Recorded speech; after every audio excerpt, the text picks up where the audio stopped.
Bon, aujourd'hui les mecs, j'ai été invité pour me sacrifier l'estomac chez Krusty Crispy. On va tester l'un des plats qui a le plus de buzz en ce moment. Eux, ils font différentes variantes. On va voir ce que ça donne.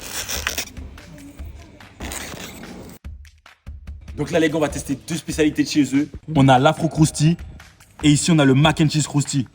Je vous propose qu'on commence par l'Afro Krusty les mecs. Comme on peut voir, il est bien garni. En plus, c'est bien onctueux. Regardez-moi la sauce qui a été mise par-dessus. C'est une petite sauce verte. On a aussi la petite sauce blanche ici.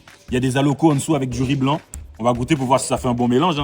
Solide, propre, chaque ingrédient joue son rôle. Le riz et les alocos s'associent comme une paire bien rodée. La sauce verte prend le lead comme Rodri qui dicte la tempo. Par contre, la sauce blanche reste un peu trop discrète.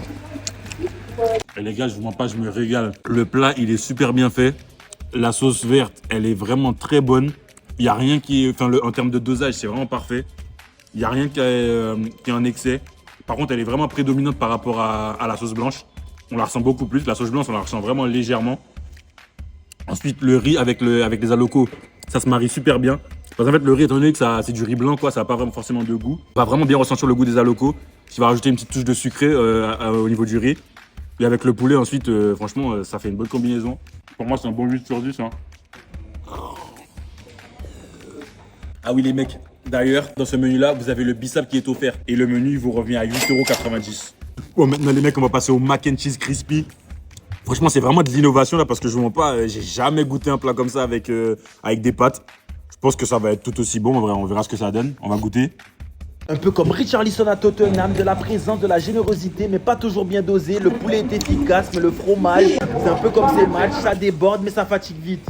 Honnêtement, les gars, celui-là, j'ai un peu moins apprécié, je vais pas vous mentir. Mais franchement, il est bon parce que le poulet, on ressent bien le goût du poulet ici. Le goût du poulet, il est beaucoup plus prononcé. Mais malheureusement, en fait, ils ont mis du cheddar dans les pâtes et de la sauce cheddar par-dessus. Ça fait qu'on ne ressent pas énormément la diff, mais à part le fait que la sauce cheddar par-dessus, elle est un peu plus allégée et on ressent un peu plus le goût. Mais à part ça, franchement, moi, personnellement, j'aurais rajouté une autre sauce comme pour l'autre où il y a la sauce verte en plus de la sauce blanche. Et pour celui-là, je vais mettre un 7 sur 10. Dites-vous, les gars, ce plat-là, il revient à 8,90 €. Et si vous voulez une boisson avec, il faudra ajouter 1 € la canette. Pour le bissap, ce sera 3 € supplémentaires. Du coup, pour conclure cette vidéo, les gars, moi, je vais vous dire que j'ai beaucoup aimé le fait qu'ils aient, entre guillemets, pris du risque. Parce qu'ils ont fait d'autres variantes du Tasty Krusty, enfin le Tasty Krusty original qu'on connaît. Et franchement, c'est super bon. Surtout celui-là, j'ai beaucoup apprécié avec le riz à loco. Ça se marie super bien.